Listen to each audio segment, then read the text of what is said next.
నిజంగా కామారెడ్డికి ఎంత కష్టం వచ్చి పడింది, ఎంత నష్టాన్ని అక్కడి ప్రజలు చూస్తూ ఉన్నారు. మనం ఈ దృశ్యాలు చూస్తేనే మనకు అర్థమవుతోంది. లిటరల్గా రెస్క్యూ టీమ్స్ని పంపించండి, మమ్మల్ని కాపాడండి, చిన్న చిన్న పిల్లలు ఉన్నారు, వాళ్ళని దయచేసి రక్షించండి అని మొరపెట్టుకుంటూ ఉన్నారు. ఇంకొక వైపు నేషనల్ హైవే 44 గురించి కూడా మనం మాట్లాడుకోవాలి. దేశంలో అత్యంత పొడవైన జాతీయ రహదారుల్లో ఇది కూడా ఒకటి. ఉత్తర దక్షిణ భారతదేశాలని కలిపే కీలకమైన జాతీయ రహదారి NH44. తమిళనాడులోని కన్యాకుమారి నుంచి జమ్మూ కాశ్మీర్లోని శ్రీనగర్ వరకు వెళ్తుంది ఈ రహదారి. రోజు ఎన్నో వేల వాహనాలు ప్రయాణించే ఈ రహదారి ఇప్పుడు ధ్వంసమైపోయింది. ఎలా ఉంది అన్నది ఈ దృశ్యాలు మనకు కళ్ళకు కడుతూ ఉన్నాయి. ఒక్కరోజు తేడాలో ఎలా మారిపోయింది దాని ముఖ చిత్రం కనిపిస్తోంది. నిన్న కామారెడ్డి హైదరాబాద్ నేషనల్ హైవే 44 మీద ఎటు చూసినా నీరే కనిపిస్తోంది. ఆ నీటిలో నుంచే పెద్ద పెద్ద వాహనాలన్నీ కూడా జాగ్రత్తగా వెళ్ళాయి. కొంచెం చిన్నపాటి వాహనాలు, చిన్న చిన్న కార్లు వెళ్ళే పరిస్థితి లేదు, ఎందుకంటే దాదాపు మునిగిపోయే పరిస్థితి కూడా నిన్న మనం చూసాము. కానీ ఒక్కరోజు తిరిగేసరికి నీరు కాస్త తగ్గుముఖం పట్టేసరికి రోడ్డు బయటపడింది. రోడ్డు ఎలా ఉందో చూడండి, పూర్తిగా ధ్వంసమైపోయిన రోడ్డు. కనీసం దాని మీద అసలు ప్రయాణాలు, 2 వీలర్లు కూడా దారి చూసుకుని వెతుక్కుని వెళ్లే పరిస్థితి కూడా కనిపించట్లేదు. కామారెడ్డి హైదరాబాద్ నేషనల్ హైవే 44 ఆ మార్గంలో హైదరాబాద్ నుంచి కామారెడ్డి మధ్యలోనే అనేక ప్రాంతాల్లో ధ్వంసమైంది. మనం రూట్ మ్యాప్ ఒకసారి చూద్దాము. ఎక్కడెక్కడ ఈ నేషనల్ హైవే 44 ధ్వంసమైంది అనేది కూడా మనకి ఇప్పుడు రూట్ మ్యాప్లో కనిపిస్తుంది. సో NH44 మనం ఓన్లీ హైదరాబాద్ టు కామారెడ్డి రూటే తీసుకుంటే అనేక ప్రాంతాల్లో ఇలాగే రోడ్డు పూర్తిగా ధ్వంసమైపోయి కనిపిస్తుంది. ఎక్కడ?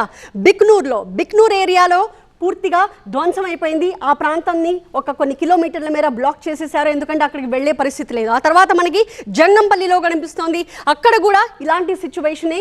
ఎందుకంటే హైదరాబాద్ నుంచి కామారెడ్డి వెళ్లే దారి మధ్యలో ఆ ప్రాంతంలో జంగంపల్లిలో కూడా సేమ్ సీన్ కనిపిస్తోంది. ఆ తర్వాత కామారెడ్డి, పెద్ద చెరువు, ఈ 3 చోట్ల కూడా NH44 లిటరలీ ధ్వంసమైపోయింది, దెబ్బతింది. కనీసం ప్రయాణానికి పనికి రాకుండా పోయిందనే చెప్పాలి. వరద ఉధృతికి ఆ రోడ్డు కొట్టుకుపోవడంతో హైదరాబాద్ నుంచి కామారెడ్డికి అలాగే నిర్మల్ జిల్లాలకి రాకపోకలు నిలిచిపోయాయి.